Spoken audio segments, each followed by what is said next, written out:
একজন কামলার কাছ থেকে আমি শিক্ষা গ্রহণ করেছি। আল্লাহু আকবার বলেন। যদি হাজার হাজার হাদিসের মধ্যে বুড়ি বুড়ি শিক্ষা পেয়েছি, কিন্তু কিছু কিছু শিক্ষা প্র্যাকটিক্যাল জীবন থেকে গ্রহণ করতে হয়। একজন কামলা আমার বিবেক বদলায় দিয়েছে। আমাদের মাহফিল ছিল কিশোরগঞ্জে, কিশোরগঞ্জ পাকুন্দিয়াতে একটা মাহফিল ছিল। যাওয়ার পরে মাহফিল শেষে যে ঘরে আমাদের মেহমানদারি করানোর জন্য বসিয়েছেন, সে একেবারে জীর্ণ শীর্ণ একটা টিনের ঘর। প্রচন্ড শীতের রাত, মারাত্মক শীত। আমরা বসলাম, খেতে বসলাম। লোকে জিজ্ঞেস করলাম যে ভাই আপনি কি কাজ করেন?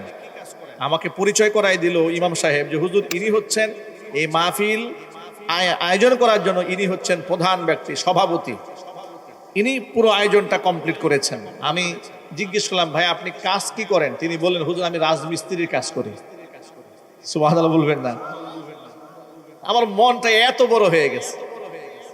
আমাকে বলছেন হুজুর আমি রাজমিস্ত্রির কাজ করি। আমি চিন্তা ভাবনা করলাম এত বড় আয়োজন, সুবিশাল এক আয়োজন। আবার শুধু এই মাহফিল আয়োজন করেছেন তা নয়, আবার বয়ানের পরে সবার জন্য বিরিয়ানির ব্যবস্থা আছে। বিরিয়ানি, হ্যাঁ, 400 প্যাকেট।